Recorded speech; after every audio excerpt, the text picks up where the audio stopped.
The distant crack of gunfire echoed through the dense forest, sending a shiver down Draven's spine. His feet froze in place, the sharpness of the shot reverberating in the stillness.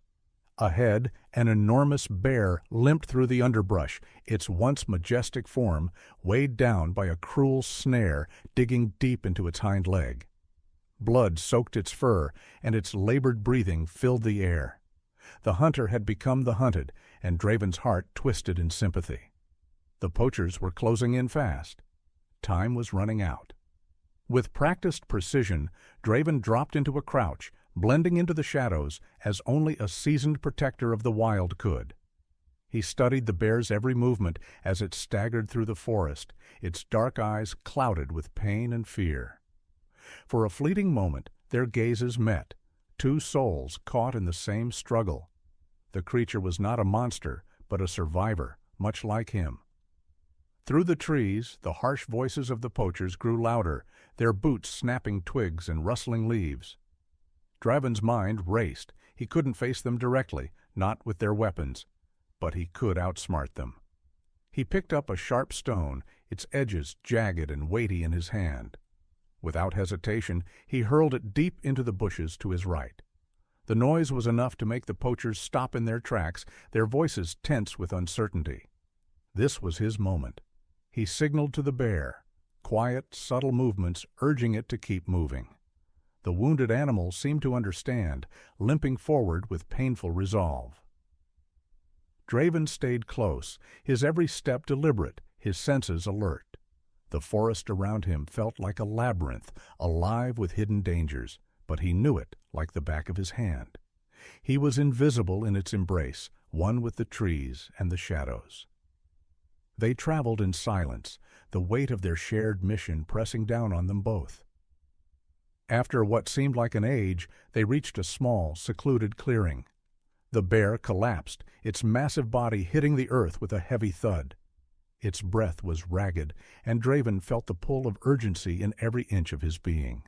He crouched beside the bear, his voice soft and calming. "Hang in there. Help's on the way." But the poachers weren't far behind. Draven's hand moved to his radio, the static hissing in the quiet as he called for backup. He relayed the coordinates to his team with a steady voice, though his heart was thundering in his chest. They would have to hold out alone for now. The bear stirred, its head lifting as the poachers entered the clearing. The moment stretched, frozen in time. The men stopped short, sizing up the wounded creature before them. One of them raised his rifle, but before the shot could be fired, the bear let out a roar that shook the very ground beneath their feet. The sound was primal, fierce, a reminder of the wild strength the poachers had underestimated. Seizing the moment, Draven stepped out from behind the cover of a tree, his figure appearing like a shadow in the dim light. "Stay back!" he shouted, his voice low but commanding. The poachers hesitated, their confidence faltering as they took in the sight of him. That was enough to give the bear its chance. Despite its injuries, it moved with terrifying speed, circling behind the men, cutting off any escape. Trapped between Draven and the bear, the poachers panicked. One man turned to flee, but the bear lunged, its massive paws thundering on the ground as it forced him to drop his weapon. Another reached for a trap, but Draven was there in an instant, swinging a thick branch to knock it from his hands. The standoff was electric, the tension thick enough to choke the air. Then the sound of distant footsteps. Draven's team was closing in. The poachers, outnumbered and outmatched, had no choice but to surrender. One by one, their weapons and traps were confiscated as evidence, and the men were led away in handcuffs. Draven turned his attention back to the bear, who was watching him, its massive frame trembling with exhaustion, but its eyes bright with trust. He knelt beside it, speaking softly. "You're safe now." The bear, though weak, seemed to relax under his touch. Draven remained by its side, comforting it until the veterinary team arrived. They worked quickly and carefully to treat its wounds, the snare finally removed from its leg. Draven's jaw tightened at the sight of the injury. The cruelty of the poachers was a harsh reminder of why he fought so fiercely for these creatures.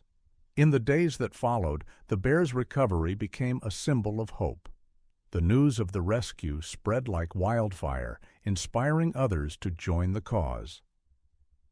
Draven shared the story far and wide, emphasizing the need for greater protection of wildlife and their natural habitats.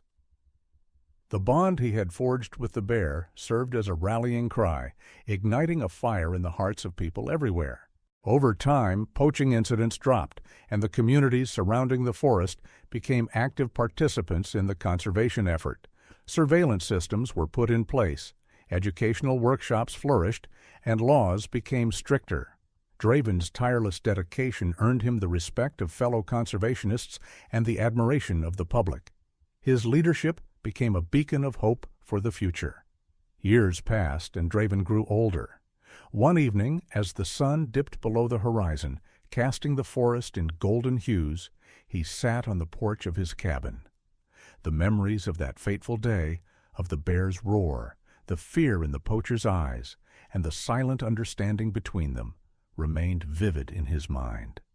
The forest, still alive with the sounds of rustling leaves and distant birdsong, was a testament to his lifelong struggle to protect it.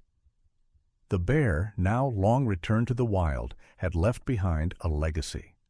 And as Draven looked out across the landscape, he knew that their bond had been more than a fleeting moment. It had been the spark that ignited his lifelong commitment to preserving the natural world. The fight wasn't over, but he was content in the knowledge that the seeds he had planted would continue to grow, nurturing a future where humans and nature could thrive together.